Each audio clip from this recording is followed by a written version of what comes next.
Well, welcome to Sty Times. Hey, here we go. Another day, another show. Yeah. Only had one person leave a comment before the show today, and that was Metal Music Maniac. And he's chatting on about Christmas. He says, Christmas was a great time back in the day with 500,000 lights strung up. Then came January, the bill comes out, and an extra $250. Some could afford it, but where did Christmas go? yeah, yeah, yeah. Tonight's topic: where did our children go? And Metal Music Maniac saying, "Well, where did Christmas go?" Well, probably wherever those children went, right? Right. Hey, David Jones is in the house. It's great to see you, David. Kimberly Ferris, awesome. Yeah, David Jones is saying Christmas is gone. You know, that's why here at the Sty Shack on Christmas Day, I do an 8-hour live stream. And that's to try to keep the Christmas spirit alive, you know? That's really what it's all about. And I hate to see how things don't always change for the better.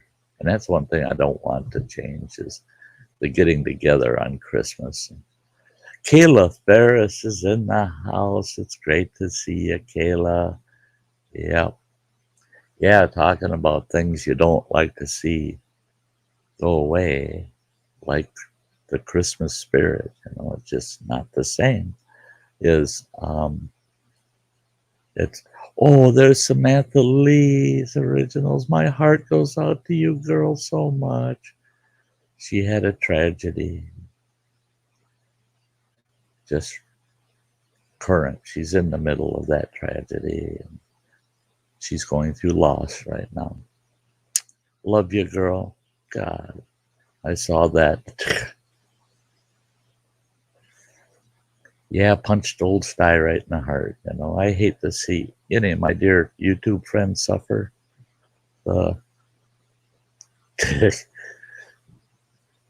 Yeah, Samantha, I love you too, girl. Yeah, yeah, my prayers are constant for you, girl. Constant. Yeah, when you lose somebody, that I hear people say, "Oh, it takes a long time to heal." You never do. You never do heal. What you do is you learn acceptance because it's one of those unchangeable events in life, and you just learn to cope with it and look for all the good in life to help bury some of the loss, you know. Yeah. So Cinda Luke is in the house. That's great. And so is Lori J. Hello, Lori J. It's great to see you folks. It really is. I was supposed to be putting a starter. I was supposed to be putting a starter in my truck today. Well, all the best laid plans, that didn't get done.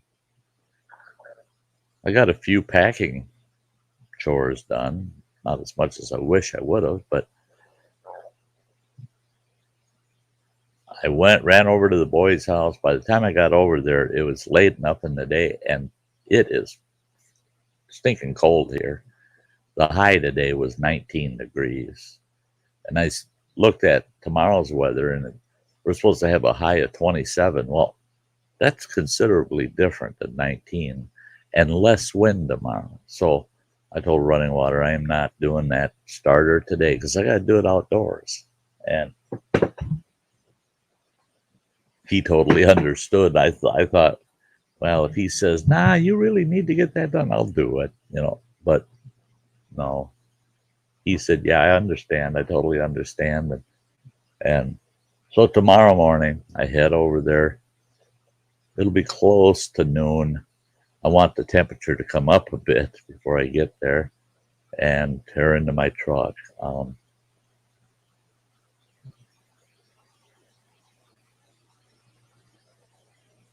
It's, yeah, David Jones is saying you never forget or heal from loss. It's the worst thing in the world. Rich or poor, we all experience it. Exactly. That's it. And we all cope with it in our own ways. And I've always found that the best thing for loss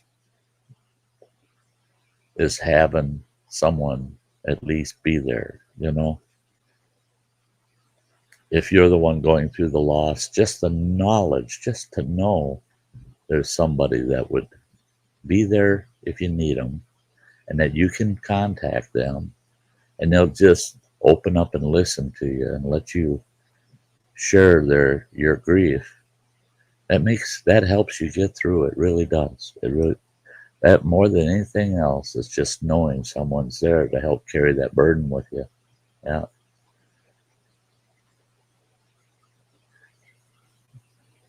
Yeah, Lori J says police were quite busy this morning searching schools for bombs and guns and so forth. The kids all had 3 hours off this morning just to make sure everything was safe before going. Yeah, yeah, yeah. The world has changed so much. Hence the topic for this evening. Where did our children go? Now, it's obvious. I'm an old man.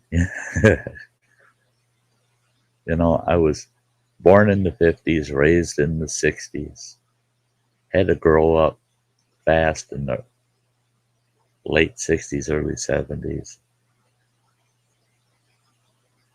And over all my years, I've watched how things have changed.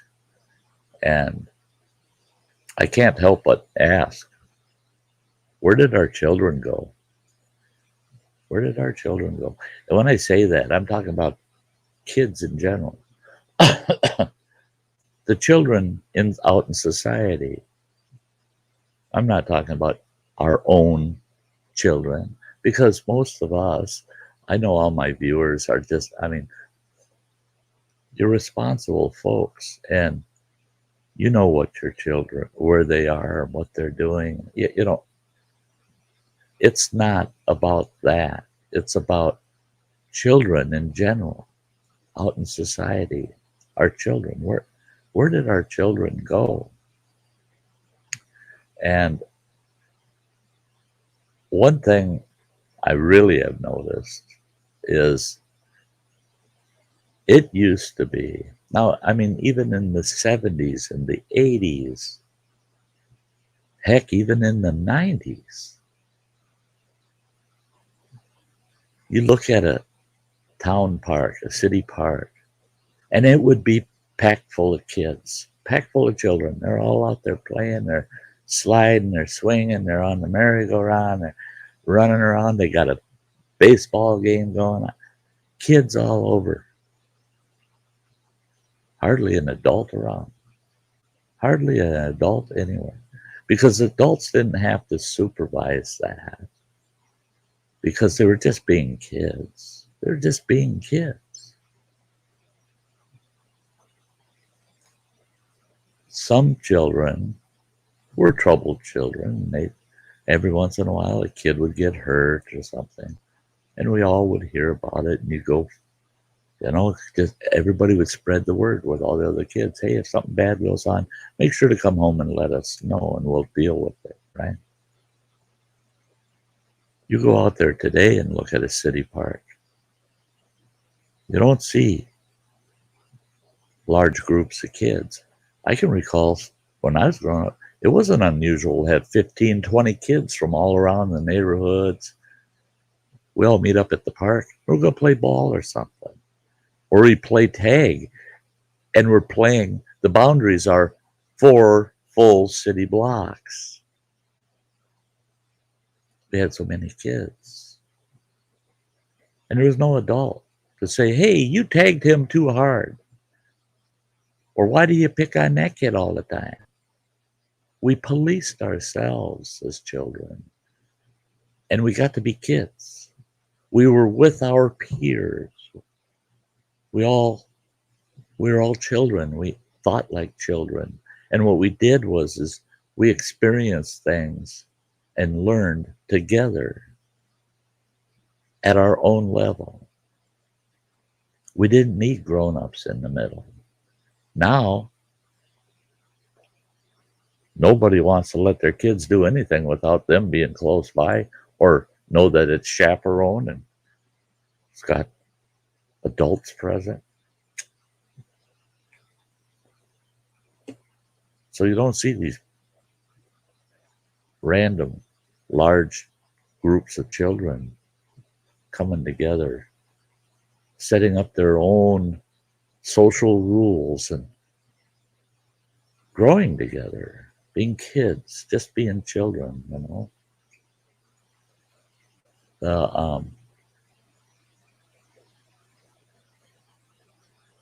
The hey, hunting and stuff with J and J's in the house. Great to see you. Great to see you. Justin Anderson just come in the house. That's awesome. Yeah, Justin, I'm going to get on that. He's Justin saying, think most turned into cell phone zombies.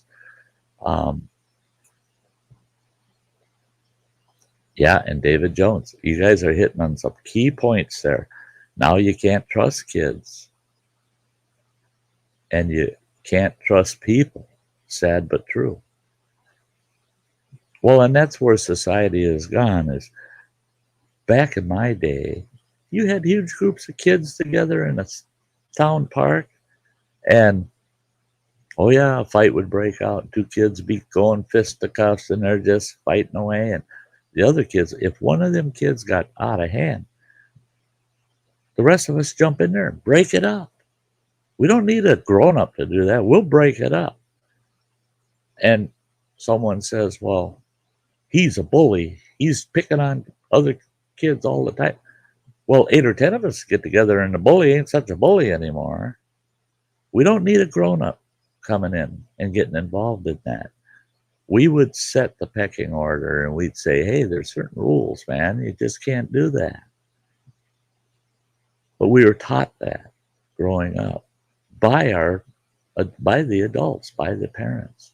You kids got to go out there and you got to behave. And when you get out of hand and things go bad, you better do something about it. You better clean that up. You better straighten your act up. You don't want the adults involved. Now the kids are afraid to do anything unless the adults are involved. Hi, JCT. JCT out there in the chat.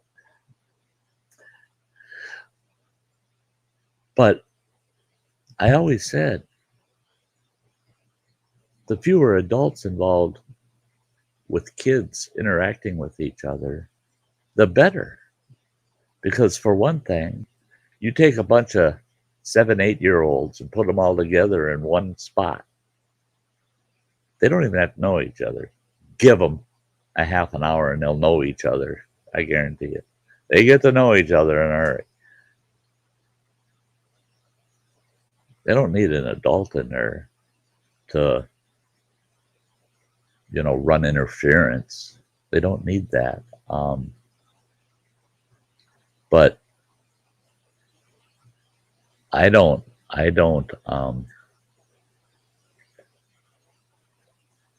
like seeing adults kind of forcing themselves into the lives of the children. They don't let the children be children anymore. Hey, Tim, Kirk Whipper with Voyager Center's in the house. And like David Jones just said,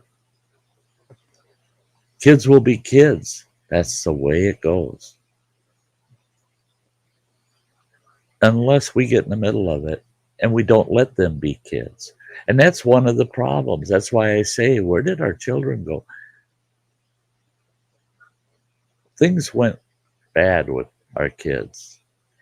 And we hold a lot of the responsibility, because now I've noticed that our town parks here, we got what? One, two, three, four, five big town parks. They got playgrounds in them, baseball diamonds. The one's got a skateboard track in it. That's a pretty awesome place. They call that the Purple Park because all of the playground equipment's a bright purple. It's a real colorful place. I kid you not. Just 10 years ago, you go to that park and it was packed. Just packed with kids, just packed. And there might be one adult for every 20 kids that were at that park. A mom or a dad hanging out there while their kids are having fun. And half of those adults don't even know what their kids are doing. They're just there reading a book or they're visiting with another adult, letting the kids be kids. And I personally could not believe this last summer. I have to go past that park when I'm coming home from the campground I was hosting. I gotta pass it every time I come home. Coming home and leaving, I gotta go past it. And I'd come through at the perfect time of day that those parks should be packed with kids.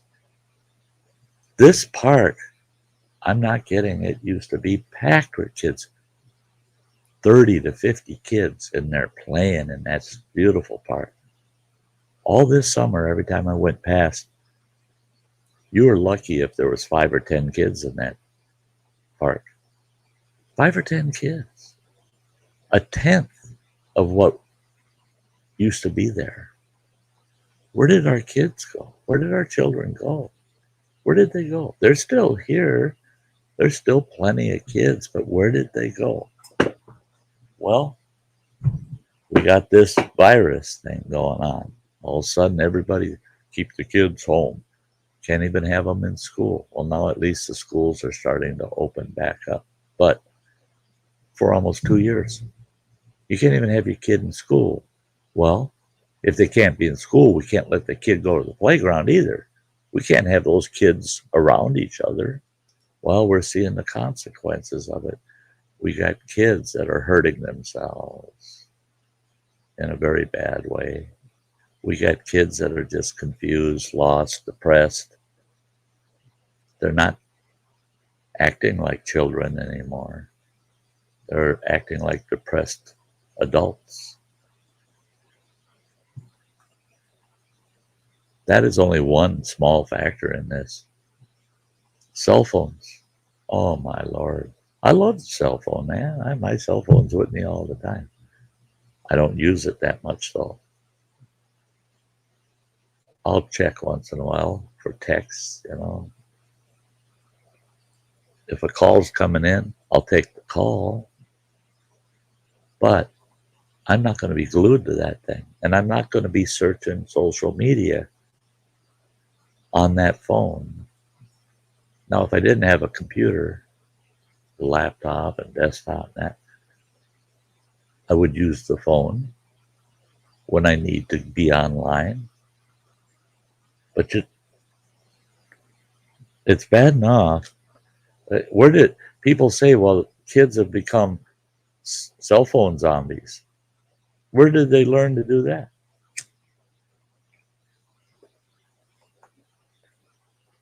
Kids grow up by copying, by emulating the adults around them. They experiment. They go, oh, wow, see them grown-ups, what they're doing? We should try doing that. A lot of times they shouldn't. But that's how they learn. Well, same came with the cell phones. Once they started giving kids cell phones, they weren't using them for what us as adults thought they would be used for, and that's to stay in touch with mom and dad. If I need to reach you or you need to reach me, now you have a phone. But then they learned, oh, I can text my buddies, Oh, I can go on social media. And all of a sudden their cell phone became part of them. Hello, Heart Sight. It's great to see you, girl. Great to see you. The Eileen, it's so nice to see you. But now, and that's one thing, when I have my grandkids visit me, I watch them and how much they're glued to their cell phone. And the first time I see them ignore somebody that's talking to them because they're busy on their phone, that's when I say, if you're going to stay here and visit, guess what? I want that phone turned off. I want it in your pocket or your purse until you leave the place. While you're here with me, you're not going to be surfing social media. Well, what if I get an important call? If it's that important, they'll call you back. So, no. Well, it could be really important. Well, now, wait a minute. Get real. 40 years of my life I spent without a cell phone. And not once did something happen where a cell phone would have saved the day. There are times when cell phones can save the day, but how often do they occur? Not often enough that you should show so much disrespect to sit glued to that cell phone instead of listening to people that are trying to communicate with you. They're trying to have a conversation, and you're disrespecting it. Yeah, Cinda Lou says, I know of kids on phone at family supper. Yeah, see, and that would be, I didn't have that problem. Cell phones were still new enough that my kids, by the time they were in their late teens, getting close to graduating from high school age, they didn't have cell phones. And some of their buddies in school did, and they come home and tell me, oh, so-and-so, she's got a cell phone. She sits in class and she sends messages back and forth to her mom and this and that. And I said, they're letting her use that in the classroom? Well, yeah, as long as she doesn't disturb others. I said, then she's not learning. That is a disruptance to her. I said, I ain't got a problem with her having a cell phone, but mute the damn thing, put it in your purse while you're in class. Or they don't require that of us. So things were changing. And here's the thing is our children, the minute they get one of those in their hands, the minute they get a cell phone in their hands, that's when we should stop and go, where did my child go? Where did the children go? Because they're not in this world with you anymore. They're in that world. They're in the world of social media.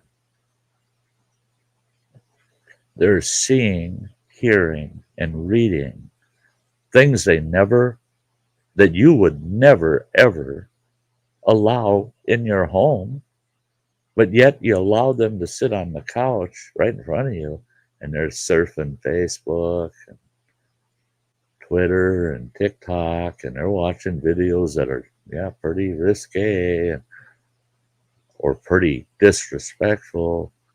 You don't know every single thing they're watching, every single thing they're reading. You're just leaving it to chance that, they'll know what they can and can't watch. Get real. I love that when people say, my kids know better. They're children. They don't know better. Get real. That's when a person needs to stop and grow up themselves, is when they start talking like they know what's going through that kid's head and what's going on with that kid.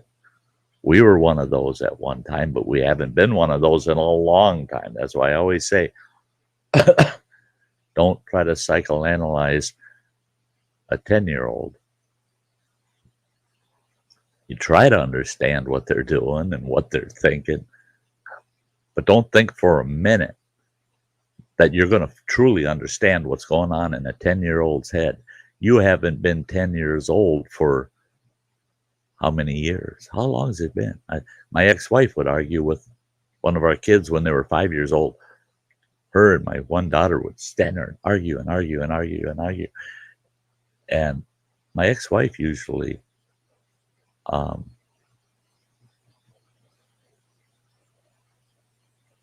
would lose the fight, the argument. And she'd be so mad. Oh, she'd be so mad. And I told her, I said, why are you arguing with a 5-year-old? She goes, she needs to learn. When I tell her this is the way it is, she needs to learn. I said, now, when it comes to a disciplinary issue, a behavior issue, I totally agree. But when it comes to subject matter, she's seeing things as a 5-year-old. You're 35 years old. You haven't been a 5-year-old in 30 years. She's a pro. She's a professional 5-year-old because she's a 5-year-old right now. You haven't been one for 30 years. You're so out of practice, you'll never win that argument. Well, I see King Bluto just came in the house. Great to see you. Great to see you. And she just couldn't get that. She couldn't get that. And she said, well, I can't let her win. And I said, be the grown-up and say, this is the answer to the issue. And when she says, no, I think, tell her it doesn't matter because I'm in charge here. I'm the adult. You're a child. You're one of the children. You will not be making adult decisions. I will. So it's the end of the topic. And don't go any further with it. End it. Don't argue with some young kid that doesn't have a clue what it is to be a grown-up, to be an adult.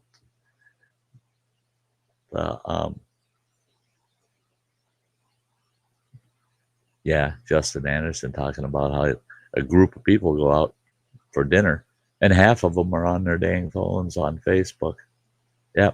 Oh, I've seen them texting each other across the dinner table. Yeah, I watch them do that. Oh, that pees me off. That's why I don't allow the use of cell phones when you're at my house. You can have it. You can have it turned on so you can tell. Put it on vibrate so that you know if a call comes in. But don't be answering text and don't be looking at Facebook notifications. I don't want that crap. You're not here to visit me then. You're here to use your cell phone in my place. Drink my coffee, eat my donuts. Get the hell out of here with your cell phone. You can go do that by yourself because literally you're by yourself in a crowded room. That's what's happened with our children. Where did our children go? They're hiding in plain sight. They're hiding in social media on that phone. And they're being exposed to things that you would never want them to be exposed to, or at least shouldn't want them to be. We're at that halfway point. I got to shout out my channel members. Don't anybody go anywhere. This takes less than 1 minute. And I'll be right back. And we're going to continue this discussion. Yeah. So here they are, some of the great channels out there.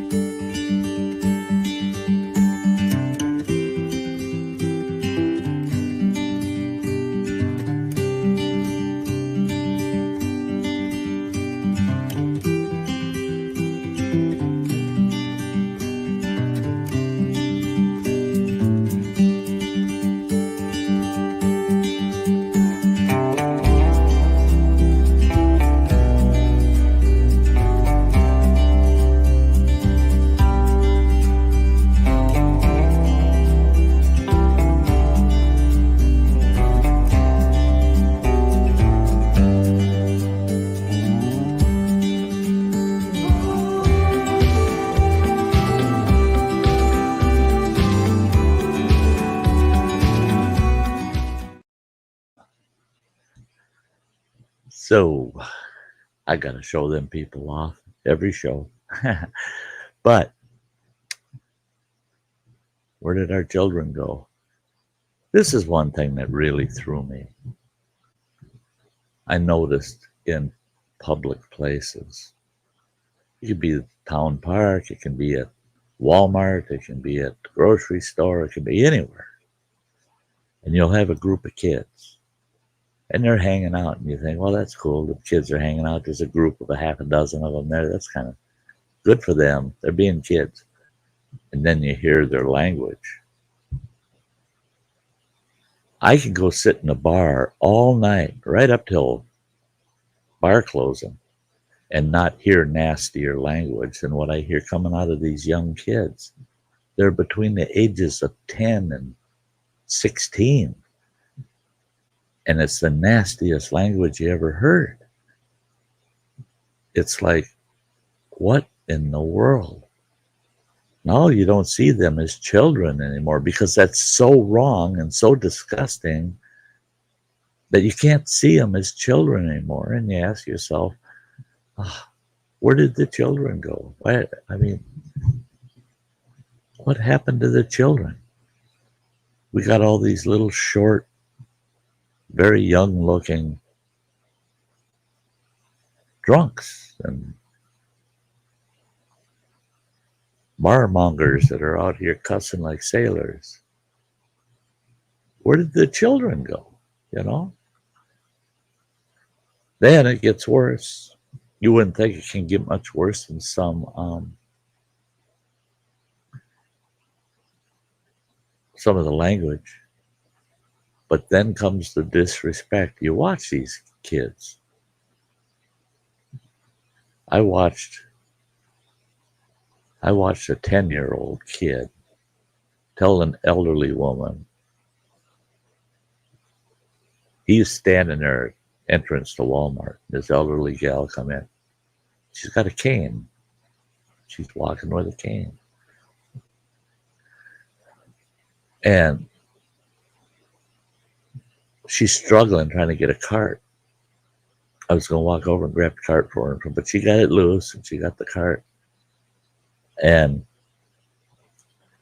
that 10-year-old kid says, hey, lady, why don't you use one of them carts, those electric carts? And she said, no, I need the exercise. And she's all smiley.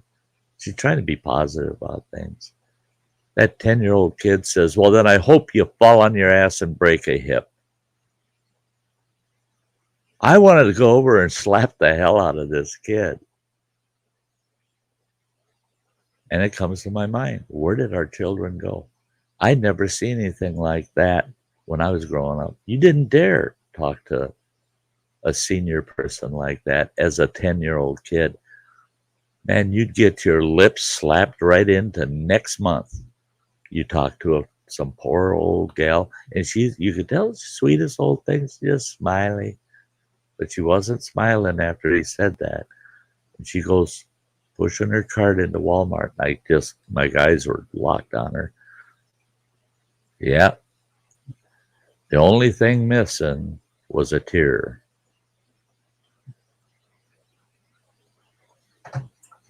It was so easy to see how that hurt that old gal. How it was so insulting to her and so degrading to have some young little kid like that say such a thing to her. I walked back out the door where he was standing out there, and then he was obviously waiting for a couple of his buddies because they came out. And just as they're going to head out the door, I go, hey, you. And he turned around, what? And I said, I ever see you talking to an old gal like that again? Guess what? It's not her going to fall on her ass. I said, I'm going to knock you right on yours. He goes, and you'll go to jail for it. I said, I'm good with a night in jail. You little smart aleck monster.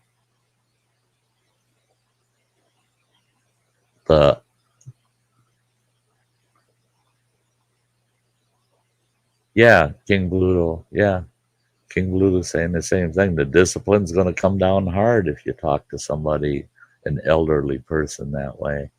Boy, when I was growing up, you didn't dare. You didn't dare.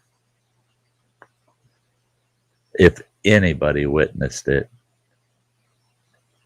you'd come off lucky if the person that witnessed it didn't come and discipline your butt right then and there. In the best case, which a lot of times turned out to be the worst case, like in my situation when I was a kid, oh, they go right to your parents and tell them what happened. And then they're out of the picture, and your parents, they get a hold of you. Oh, you talk to a little old gal that way? You wouldn't do it again. Guarantee you, you would not do it again. And if you did, you're just a dumb kid. But one thing that's changed, society has changed, and I fault the way society has become irresponsible in allowing our children just to be children. Just let them be children. It's the best thing for them. That's how they grow. That's how they learn. It's the Lori J saying, it's so disrespectful. It's ridiculous. But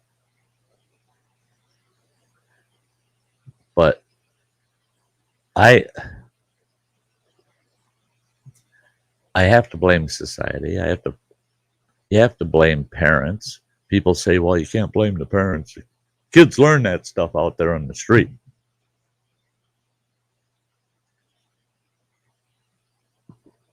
I spent my whole adult life while I was raising my children, re-educating my children whenever they come home, no matter where they were. If they were at school,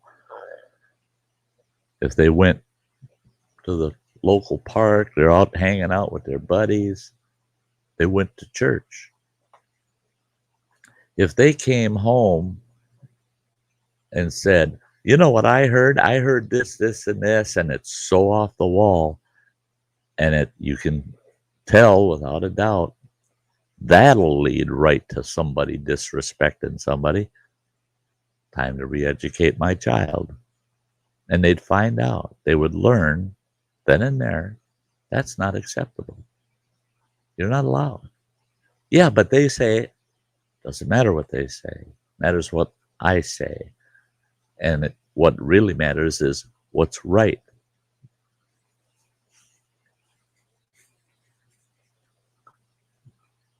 Children are not exposed to right and wrong anymore.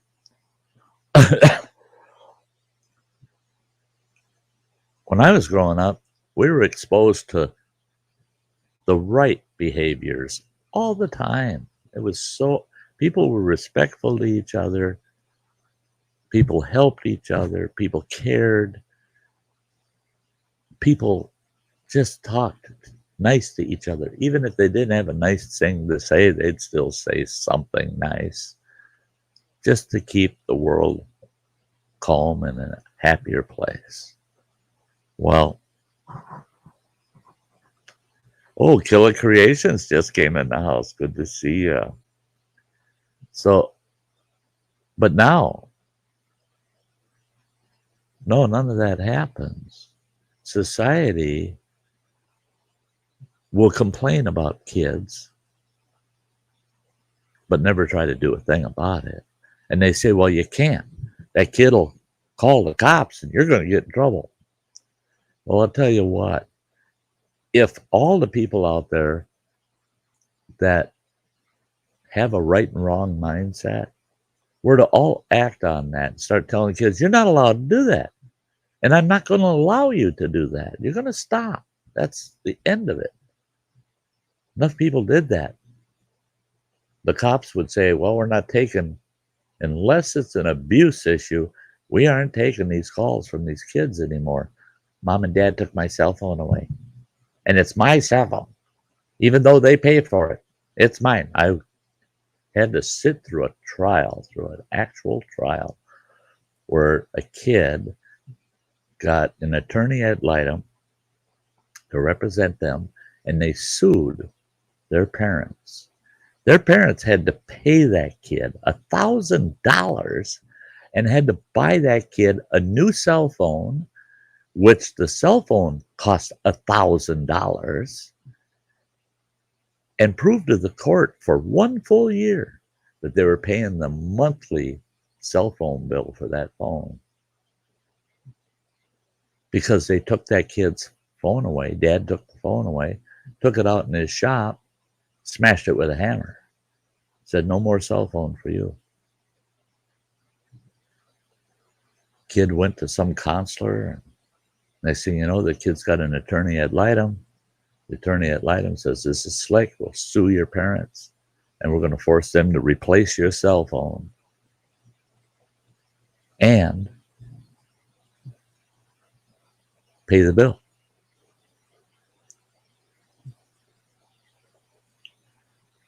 Now, how in the heck can you do that? Dad bought that phone. Dad bought that phone. Court says, yeah, but you bought that phone and you gave it to that kid. That became that kid's property. You have no right touching it or doing nothing with that. But I pay for the service on that phone too. The court said, what good is the phone without the service? You can't give some. That's like saying, well, you can't accuse me of not feeding my kids. I put an empty plate and an empty glass in front of them 3 times a day. They get their dinner plate, their dinner glass, no food on it.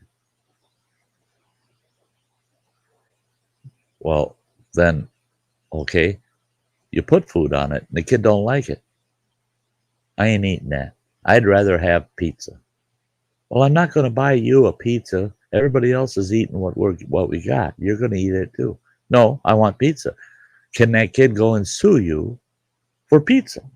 Well, if you can sue me for a damn cell phone, I bet you can sue me for pizza.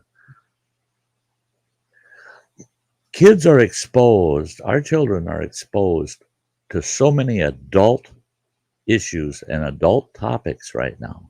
That's like this whole virus thing. Oh man, they're loving using the kids on this virus thing. And the kids, they're asking the kids, what do you think? I'm a firm believer. It doesn't matter what the kid thinks. It's what does that kid's parents think? That kid's got rights. Well, yes and no. That kid has inalienable rights that he was born with, like the right to breathe, the right to eat. But in actuality, that kid only has the rights that his parents provide them with. Because it's up to the parents to raise that child, not anybody else. So that parent will decide what rights are you going to be allowed to exercise while you're a child. And when you become an adult, you can move out and you can exercise all those rights on your own. But when you're in my house, I'll tell you who's got what rights and what are privileges and not rights. And I'll tell you what, a cell phone is a privilege. It's not a right. Not only isn't it a right because you weren't born with a cell phone in your hand, it's not even by law an actual right, because there's nothing in our Constitution that protects you, the ownership of a cell phone. You have the right to communicate. You can stand on your front step and scream and holler to people across town. Nobody's going to stop you unless you're disturbing the peace. Well, a kid with a cell phone doesn't have any special rights over that cell phone.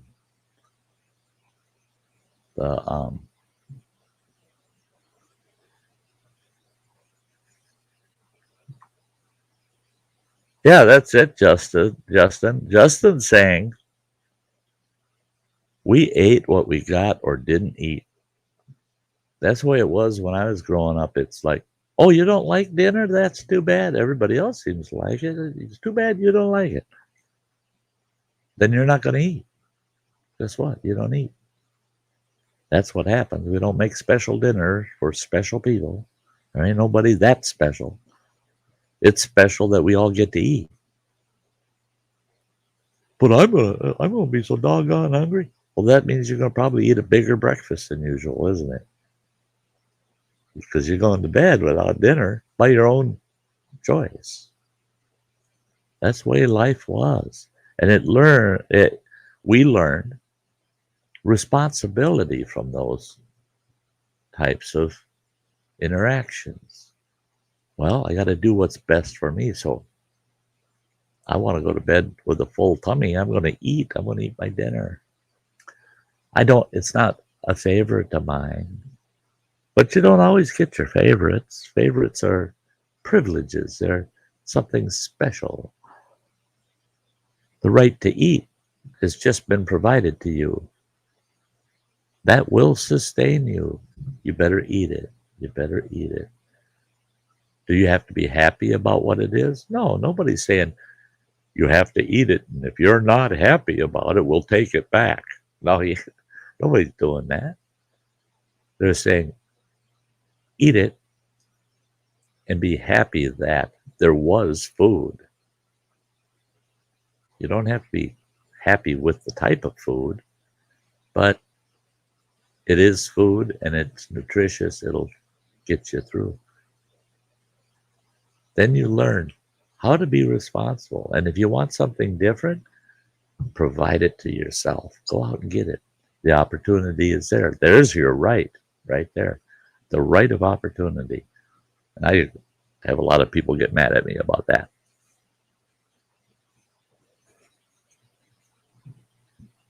They say, I've got the right to blah, blah, blah. And I tell them, you only have that right if you exercise that right. So go out there and do it. If it's your right, go ahead, go do it. And if they don't agree with you, they'll get you in court. You can argue with the judge about it. Tell the judge, no, I had the right to do that. And here's why. You may be right. You may not be, but you may be right.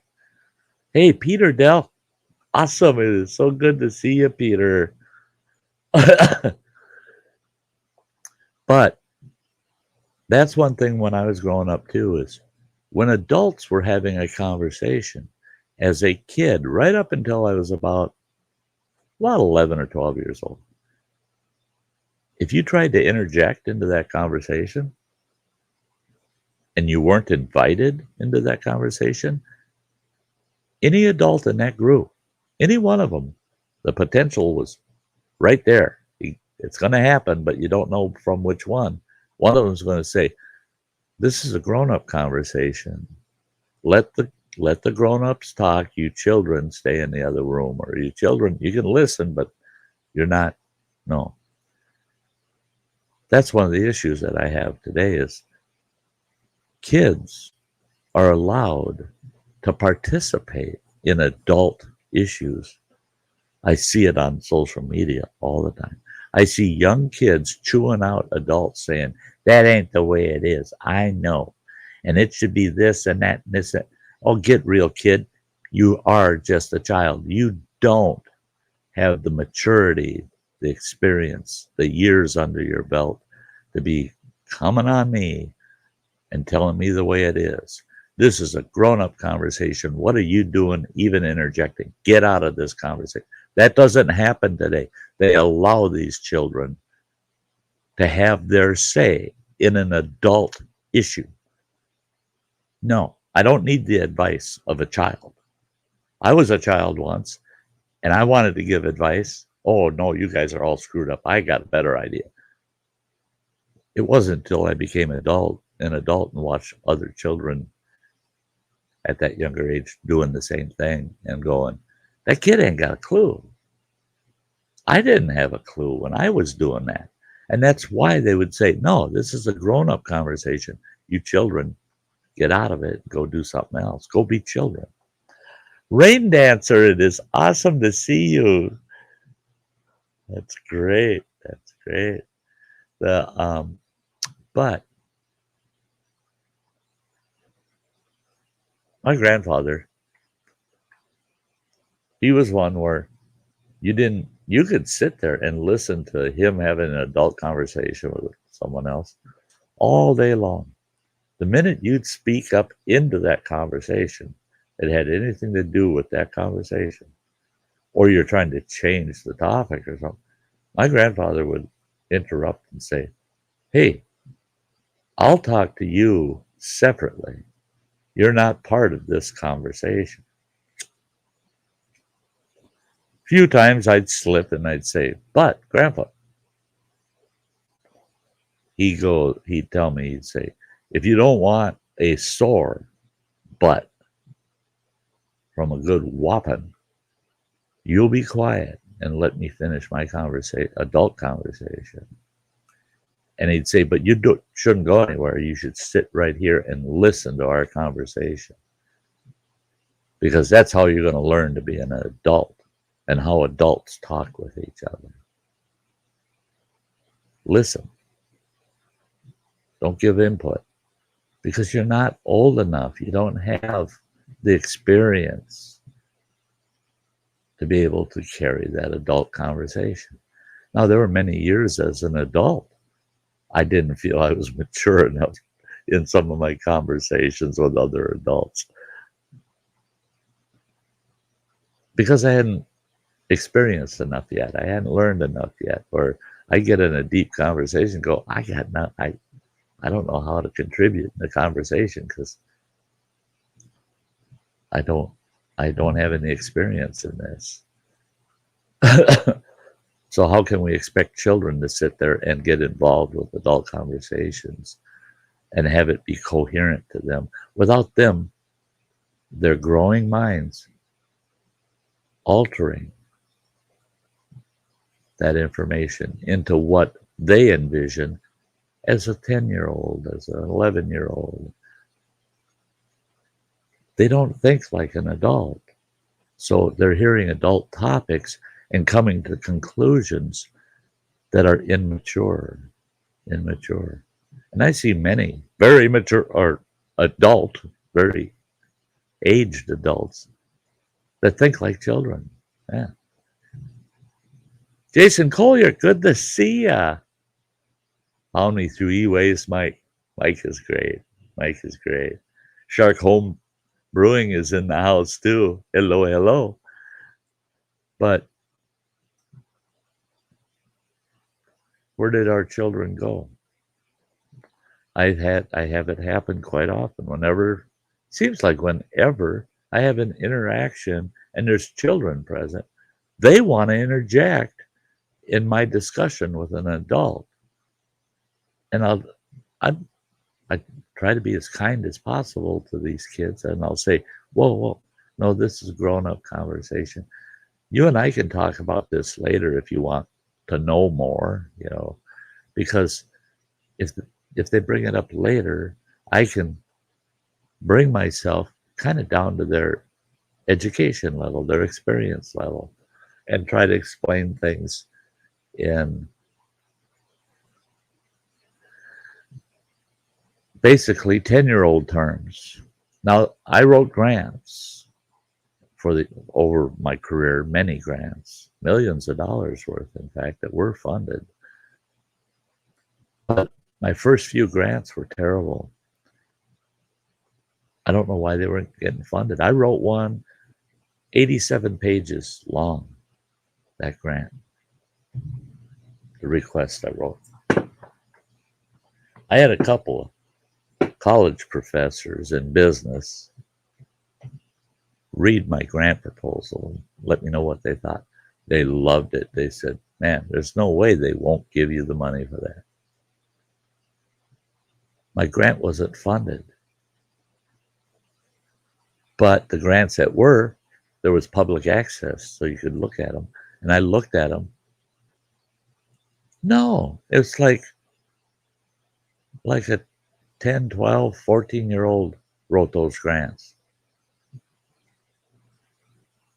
Mine was very technical. It was so detailed. There's no reason, heck, it shouldn't have been funded. Well, through this agency I was trying to get this money from, one of their workers and I were talking, and they said, "Oh yeah, I saw your grant." I said, "I knew the minute I saw it. They hadn't reviewed them yet, hadn't read your grant yet. I knew immediately they're not going to fund it." And I said, "What's wrong with it? It's a true need. Why? Yeah, I don't understand why they didn't at least give it more consideration." He says, "You wrote that grant way over their heads."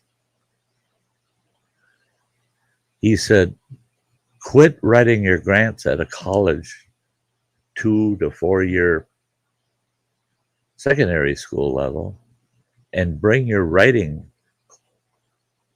and your grammar, everything, down to the 6th grade level." 6th grade level? We're talking 11, 12-year-olds. Yep. He said, "Do that, see what happens." I took that exact same grant, and I had a word processing program to go through, and it would grade. It would tell you about what grade level that writing, whatever you wrote, was. And it came back that at a 2-year post-secondary education, so 2 years in college, that level. So I got in there and I started looking all the big words, tone them down, tone all the high-end tech language down to real how would I say it to somebody sitting in a local restaurant having a cup of coffee? And that's the way I wrote it. I brought it way down. Then I ran that on it, and it said it was running at about an 8th grade level. I submitted that grant, $1.8 million, and I got $1.8 million. They funded the whole thing. And they praised the grant. They said it was awesome, it was wonderful. I said, "Now, wait a minute. But I submitted that grant before." Well, 2 of the grant readers said, "It did look a little familiar, but we just couldn't place it." It was the exact same grant. I just toned down the language to a children's level. And half these people, that they all got bachelor's or master's degrees, and a couple of them had PhDs. They didn't approve it because it was too technical for them. It was too hard for them to have to try to coherently understand what I was getting across. So I brought it down to a child's level, and it was like reading a children's book to them. And it made perfect sense. So where did our children go? Well, they didn't go anywhere. They're just, like I said, they're hiding in plain sight. And most of them are hiding on the cell phone. They're on that cell phone. And I feel for them. It's not fair to the children. It's not fair to the children. They have the right. There, you want to talk about a child's right? That's one I would support. They have the right to be a child. Don't take it away from them.